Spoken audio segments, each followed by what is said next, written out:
It's like putting a pyramid of cocaine in front of John Belushi before one of the midweek rehearsals for a 70s edition of Saturday Night Live.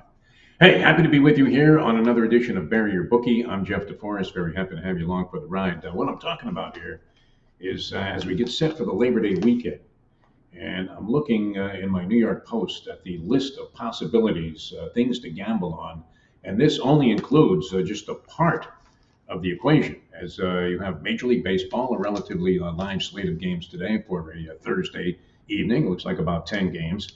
National Football League odds already being posted as we get into the first week of the National Football League, a week from today, with the Chiefs and the Ravens. And that line's been up there for a long time. It's been sticking right at 3 points. The Chiefs labeled as a 3-point favorite over the Ravens in the season opener in defense of their back-to-back Super Bowl titles. Then a full slate, like a rather robust slate of college football, is on tap here for today, including games tonight. Looks like anywhere from 8 to 10 games are on the ticket for tonight. And then you have more games on Friday, a couple of marquee matchups, a couple of matchups that look like they're going to have some impact. I always talked about it when I was covering college football. Well, this is a game that has national championship implications. Well, we're not sure exactly what that's going to mean this season, national championship implications. And I don't know that you're going to get those life or death situations, those in or out situations occurring early in the year like you used to. At least the Florida State Seminole fans are hoping that, because they already lost a game. And that's usually enough to just bury you of having any chance of making it to the championship series. One loss maybe, but undefeated the rest of the way. Not likely for the Florida State Seminoles. And so that was an interesting start to the season in week 0.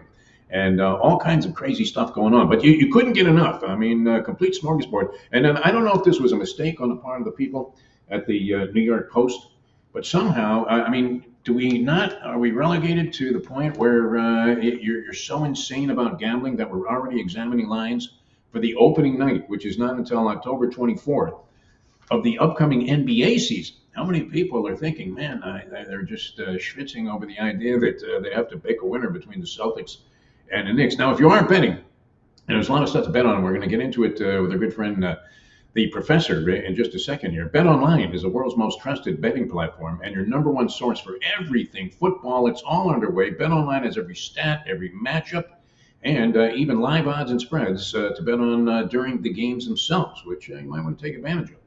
Think you know your stuff? Get in on their $200,000 mega contest and pick 5 games against the spread every week. A very difficult assignment, people, for your chance to win weekly prizes and a share of 200 grand. When the game's over, head on to the online casino. You can play poker, you can play blackjack, you can get involved in over 150 slot games that are available to you.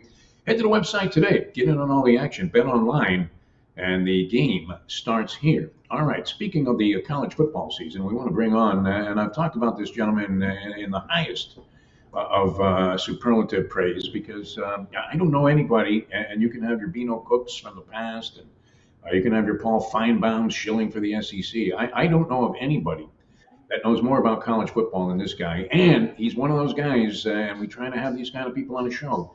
If he's giving out a pick on the show, there's a pretty good chance that he's pounding it. That some bookie is shaking in his boots somewhere in the middle of the jungles of Costa Rica, saying, "Oh no, he's online now. No, he wants 100,000."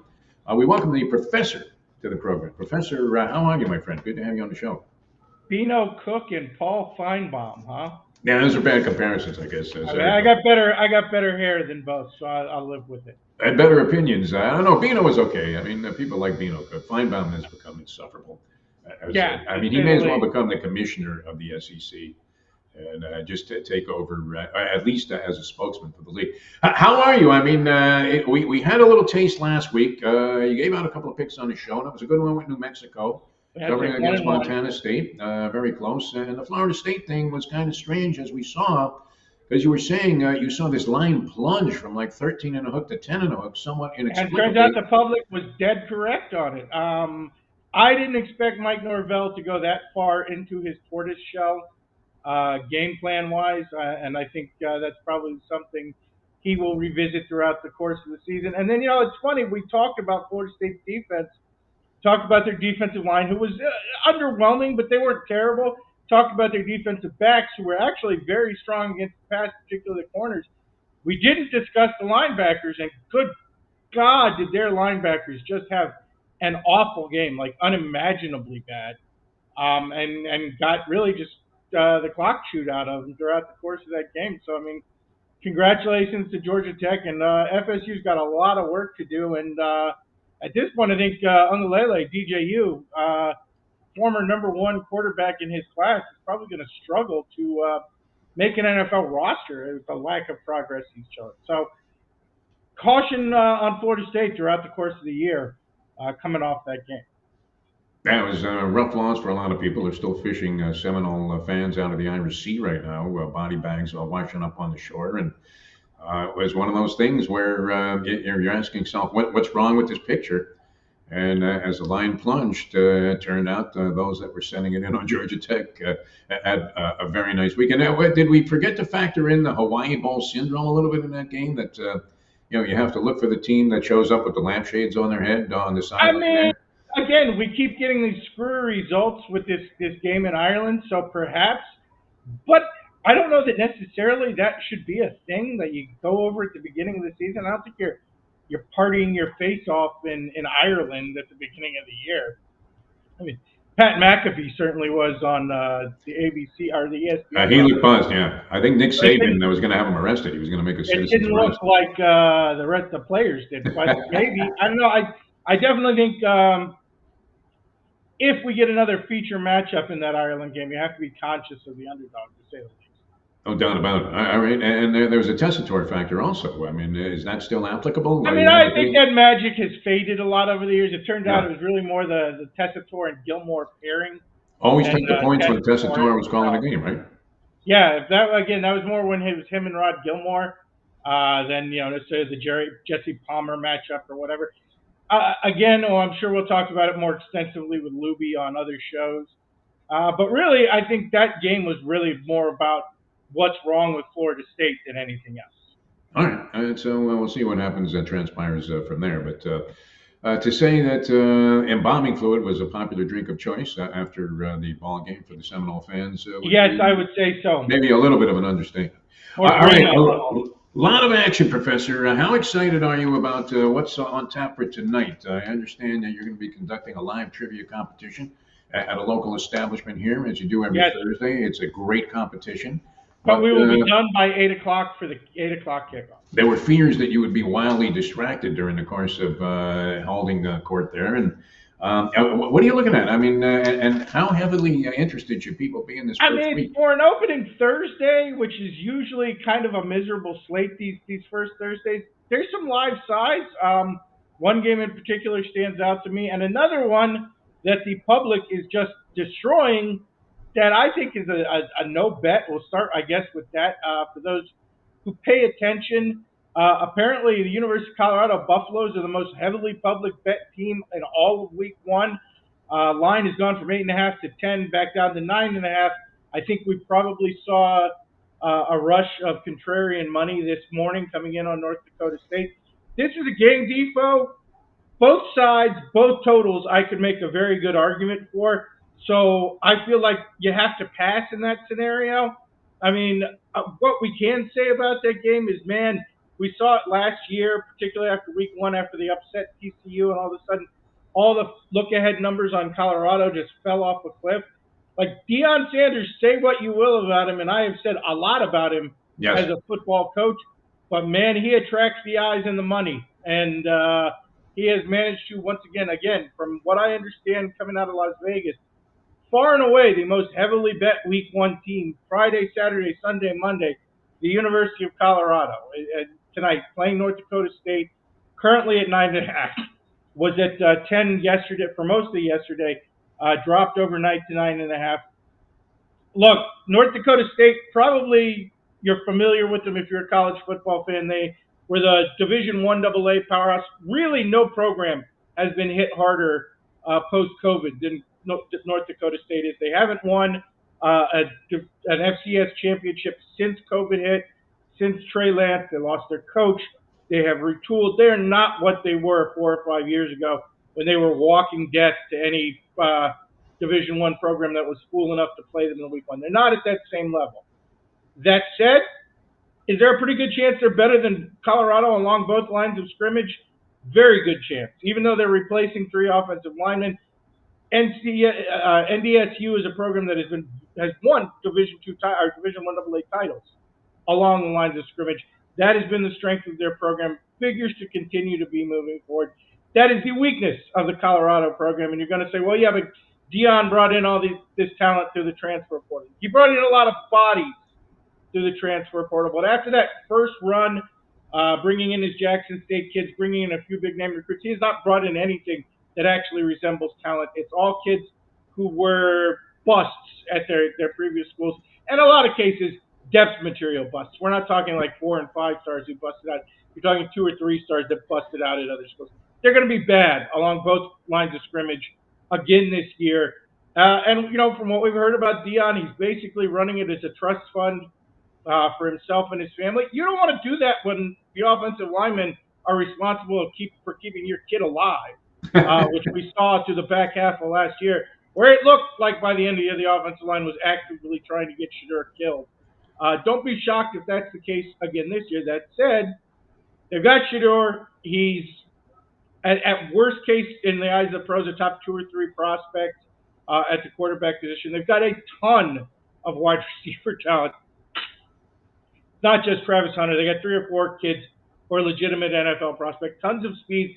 That has what has plagued North Dakota State the last few years in FCS. They have trouble dealing with these wide open teams. You can hear the dog barking. Well, I like the fact that you got the sound effect. Live sound effect on the underdog. That's very cleverly worked. But again, that's production value, my friend. I could make a case in either direction of this game. I can make a case for the over in that Colorado's miserable defensively. I can make a case for the under in that North Dakota State likes to play a slower pace, but they're replacing 3 offensive linemen. They're running back, their quarterback. I could make a case for any of these sides. To me, that says no bet. There are better games on the card tonight. Pass on this one, even though it's the game all your friends and buddies have bet and are probably going to watch on TV. If you're at a bar, that's probably the game that's going to be on. I say pass it up. Instead, take the University of North Carolina laying 2 to Minnesota. The game was Minnesota minus 2.5 in the early line. It is swung because Minnesota's star running back Darius Taylor probably is not going to play. He's actually been in and out of practice for the last month with Minnesota. Minnesota's PJ Fleck is playing games here, refusing to release a depth chart until an hour before game time. It's been a thing in the press. That to me says he knows his running back is probably not going to go tonight. And even if he does go, I think Minnesota's on a downward trend. And I kind of like what North Carolina brings back this year. They lost their quarterback, Drake May, who's struggling a bit for the New England Patriots. May not even be the starter there. Can't beat out Jacoby Brissett, possibly. I think North Carolina bringing in Max Johnson, along with Harold, the sophomore who played in the bowl game last year, that's kind of a nice duo. Johnson, a former 5-star himself, who has had some moments in his previous 2 schools, LSU and Texas A&M, but has not been consistent. I think he has a chance at North Carolina to show, maybe get himself on an NFL roster at some point. And then Harold's a nice twist to run wildcat, to run short yardage stuff. They bring back Hampton, who is arguably the best running back in the ACC. I believe it's 8 starters on a defense that was good, not great, but good through the first 5 or 6 games last year, then fell to the injury bug and just got clobbered the back half of the season. But we go back to that front half of the season, they were a pretty good bend, don't break unit. Again, except to Appalachian State, because everybody's going to want to bring up that game. Yes, they got out-schemed by Appy State. But otherwise, you go back, we watched the Minnesota game from last year. Again, gave up yards, but not a lot of touchdowns. Forced team, bowed their necks in the red zone, forced some turnovers, forced team to kick field goals. If you got enough offense, that's an okay way to play defense. I think Minnesota, again, downward trend under PJ Fleck, particularly offensively. I think they'll struggle to score touchdowns tonight. I think Carolina will score. So UNC minus 2. Excuse me, got the coughs here. UNC minus 2 is easily our heaviest lean tonight. That's where I'll be. Yeah, I read a reasonably deduced case for the under in that game also with the new quarterback. You could make a case with the under. But again, it's not that big a number. I would lean more towards the side in that one. Okay, If you North want an Carolina. under, if you want Yeah. an under, I think there is a tasty one of those too. Okay. All right. Yeah. Fire away. Give us a And couple of that your comes top in the picks. CBS Sports line or CBS Sports game. That would be Jacksonville State. Rich Rodriguez there trying to repeat a really came out of nowhere season last year against Coastal Carolina. They're two high flying offenses, but replacing a lot of parts on both sides. Coastal Carolina in year 2 away from Jamie Chadwell. They've now lost McCall, their quarterback.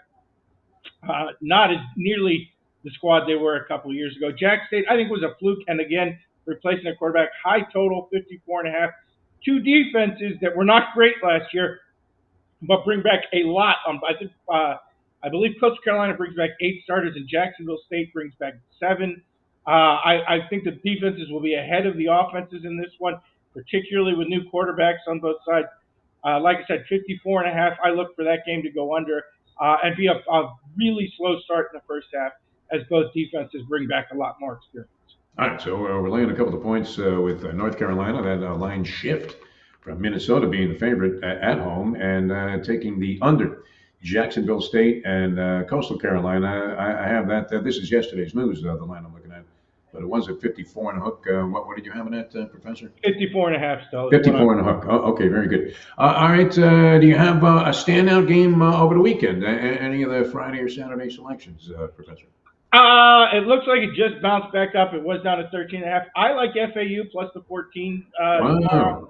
Our man Michigan Tom Herman. State program absolutely gutted by the Mel Tucker situation over the last couple of years. Jonathan Smith did a great job at Oregon State as an underdog, not so much as a favorite. And the number we will throw out here, this dates his entire career, not just to stay at FAU or Texas, but going back to the Houston days. Tom Herman, 7-1 against the spread as a double-digit underdog. Getting a couple touchdowns against the Michigan State team was hugely in transition. Look, I'm not trying to say money line. I say take the points, but I would definitely put this game on a major upset watch. I think Tom Herman, will have an improved FAU squad this year. I think they will be a bowl team and maybe contend, honestly, for their conference. I'm a huge Herman fan, and again, 7-1 against the spread as a double-digit underdog. Look for FAU to be hyper live tomorrow night, and then this weekend. Look, there's stuff all over the board. You can formulate. I can tell you the one that really stands out to me is actually the Sunday game, which is LSU laying 4 and a hook to USC. We all saw, down to 4. We all saw this LSU defense last year get slapped around. I don't think that's going to happen 2 years in a row. I think there will be a much improved squad. USC, I think Lincoln Riley is in a big trouble spot moving into the Big Ten. I haven't seen anything that indicates their defense is going to be notably better this year.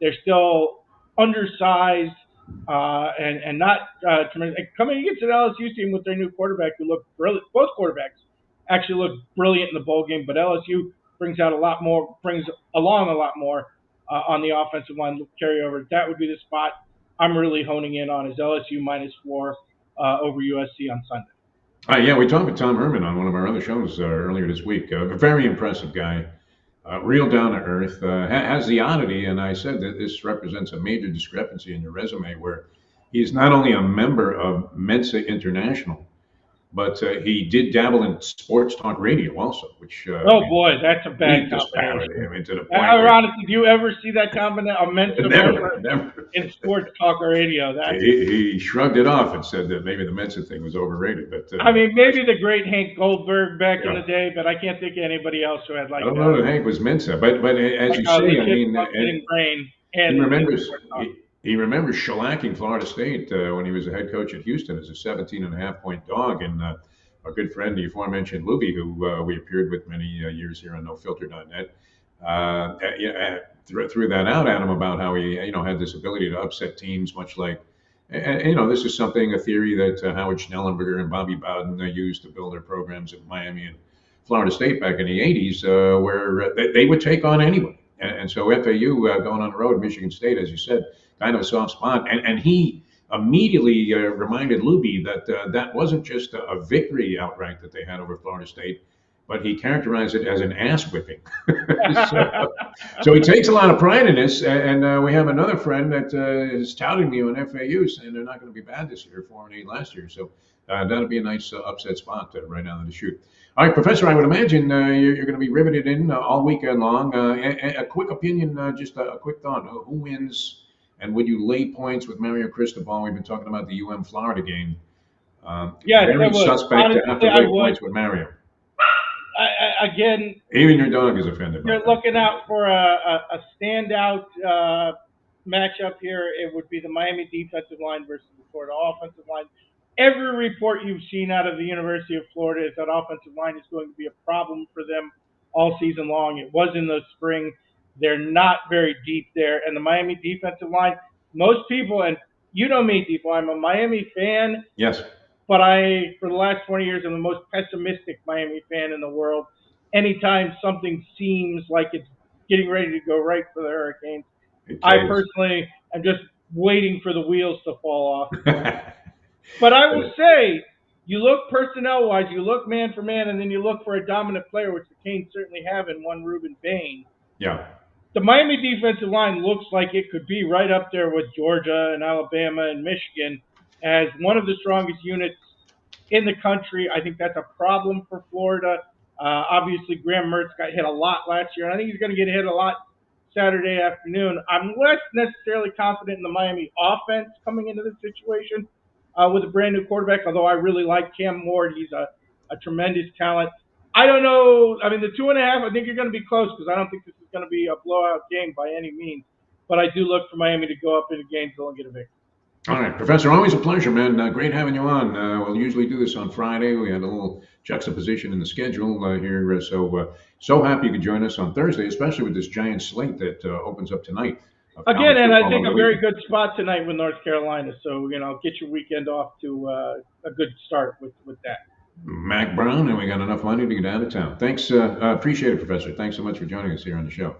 You have a great Professor, ladies and gentlemen, Ken Jacobs. I got a minute or so here. Just want to touch on this. We talk about tough beats. So we mentioned a couple of theories. You don't want to be late to the party, and and you certainly don't want to go to the well once too often. So we stayed out of this game last night. I didn't even realize it. And looking over stuff that I wanted to bet on, I never came across the fact that the Pirates were going against the Cubs with Paul Skeens on the mound once again, the potential rookie of the year. This guy's been great. He's been pitching lights out the last several weeks. We cashed some tickets on him right here on the show, and we established our quick 5-0 breakout here on Bury Your Bookie. And this, I mean, if you lose in this situation, if you lose in this spot, if you had back Skeens last night, he leaves the game after 5 innings with the Cubs leading 10-3. 5 innings, 10-3. Rather the Pirates leading the Cubs 10-3. All right, so he's on top. He exits the game. You figure the game's in the bag. Teams this year in Major League Baseball on the season that are trailing by 7 runs or more or into the 7th inning, going to the 7th inning, trailing by 7 or more. In that spot, you're 0-353 just this year alone. 0-353. And so what happens? The Cubs not only rally for 11 runs across the last 3 innings, but they put up the 6th spot in the 9th inning and they beat you. And so even though Paul Skeens was long gone from this ball game, probably somewhere at some fine restaurant with his lovely girl from the gymnast, you end up being destroyed by a rally that only occurs in 1 out of 354 situations this year. At that point, if you got beaten in that game, you really ought to consider getting another hop. That is as bad as it can get in terms of tough beats. All right, we have to run. Thanks so much for joining us. A special edition of Bury Your Bookie coming up later on. And if we make the connection, it'll be the great poker legend, Johnny Chan, joining us on the next edition of Bury Your Bookie. Until then, make a score, and we'll see you next time. The next time we're up here on Bury Your Bookie. No filter time.